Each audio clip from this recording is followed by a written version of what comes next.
शिवत्व आयुर्वेद की ओर से सभी का स्वागत है। आज हम आयुर्वेद के एक बहुत ही महत्वपूर्ण सिद्धांत पर बात करने वाले हैं, स्रोतस। जी, स्रोतस।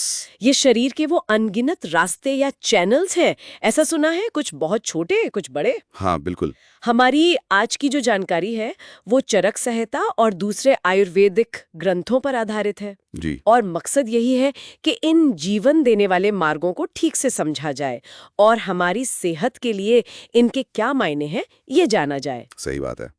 तो चलिए शरीर के इस अंदरूनी परिवहन व्यवस्था, इस इंटरनल ट्रांसपोर्ट सिस्टम पर एक गहरी नजर डालते हैं। हाँ। तो सबसे पहले बुनियादी सवाल से शुरू करते हैं विशेषज्ञ जी, ये स्रोतस आखिर है क्या? देखिए, स्रोतस को ना शरीर की परिवहन प्रणाली, मतलब एक तरह का ट्रांसपोर्ट नेटवर्क समझ सकते हैं। Transport network. हाँ। अच्छा। हाँ, ये वो रास्ते हैं जिनसे शरीर में लगभग सब कुछ बहता है, जैसे पोषक तत्व हैं, पानी है, हवा, धातुएं, ऊर्जा। और यहाँ तक कि जो अपशिष्ट पदार्थ हैं, जैसे मलमूत्र, वो भी इन्हीं मार्गों से गुजरते हैं। अच्छा, सब कुछ इन्हीं से। जी हाँ, इसीलिए चरक संहिता कहती है, स्रोतस्मयम ही शरीरम। स्रोतस्मयम ही शरीरम, इसका मतलब क्या हुआ? इसका मतलब है कि ये जो पूरा शरीर है, ये इन स्रोतस का ही एक जाल है, एक नेटवर्क। अरे वाह, ये तो बड़ी गहरी बात है। बिल्कुल। और ये असल में तो अनगिनत हैं, इनकी गिनती नहीं हो सकती।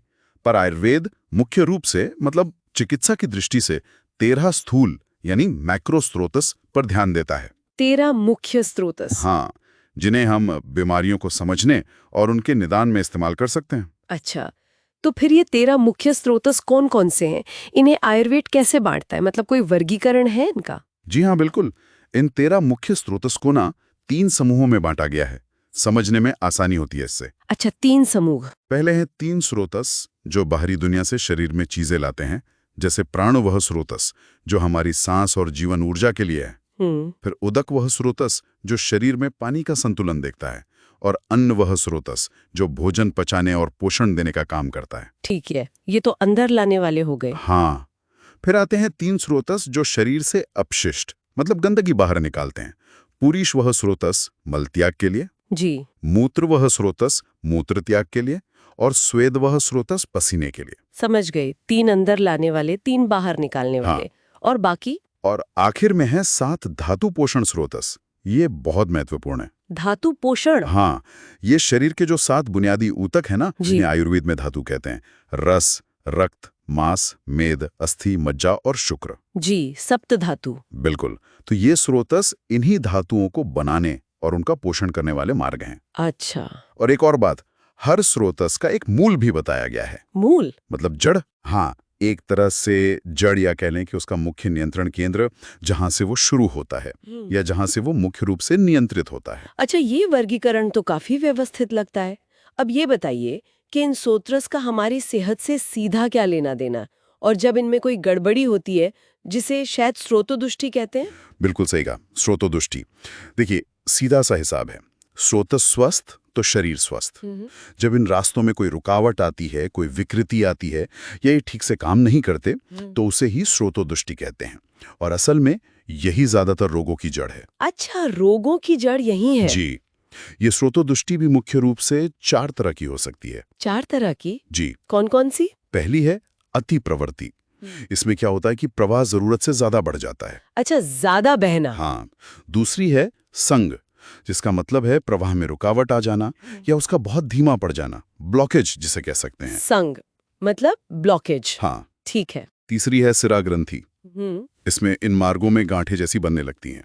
गांठें, ओके। और चौथी है विमार्ग गमन, मतलब प्रवाह का रास्ता भटक जाना। सोचिए, शरीर में चीजें गलत दिशा में बहने लगें तो क्या होगा? अरे बाप रे, ये तो खतरनाक है। जी। और इन गड़बड़ियों में कारण क्या है? मुख्य रूप से हमारा गलत खान पान, रहन सहन की गलत आदतें, मतलब अस्वस्थिकर आहार विहार। और एक बहुत बड़ी वजह है आम। आम? ये आम क्या है? आम मतलब जो भोजन ठीक से पचता नहीं है, उसका जो विषाक्त अवशेष, टॉक्सिक रेसिड्यू शरीर में रह जाता है, वो इन रास्तों में जमा होकर उन्हें ब्लॉक कर देता है या दूषित कर देता है। ओहो, तो मतलब पाचन का सही होना कितना जरूरी है इन स्रोतस के लिए भी? बिल्कुल। पाचन सही नहीं होगा तो आम बनेगा, और आम बनेगा तो सुरतस में दुष्टि आएगी ही आएगी। तो इसका मतलब ये हुआ कि रोगों को ठीक से समझने और उनका सही निदान करने के लिए, डायग्नोसिस के लिए स्रोतस का ज्ञान तो बहुत ही जरूरी हो जाता है। एकदम सही। इसके बिना आप रोग की जड़ तक पहुंच ही नहीं सकते। रोग निदान में स्रोतस की समझ बहुत मायने रखती है। कैसे? मतलब कुछ उदाहरण देके समझाएंगे? हाँ, बिल्कुल।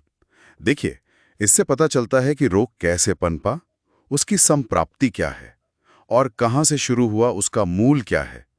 जैसे मान लीजिए किसी को मोटापा है, जो आयुर्वेद के अनुसार मेदो धातु के बढ़ने से होता है। हाँ, मेद मतलब फैट। जी, तो हमें पता है कि मेदोवह स्रोतस, जो मेद धातु का पोषण करता है, उसका मूल वृक्क यानी किडनी और वापावहन में है। किडनी में? मोटापे का संबंध किडनी से? हाँ, तो ऐसे में किडनी की कार्यप्रणाली पर ध्यान देना बहुत जरूरी हो जाता है, जबकि पहली नजर में शायद कोई मोटापे को किडनी से सीधे न जोड़े।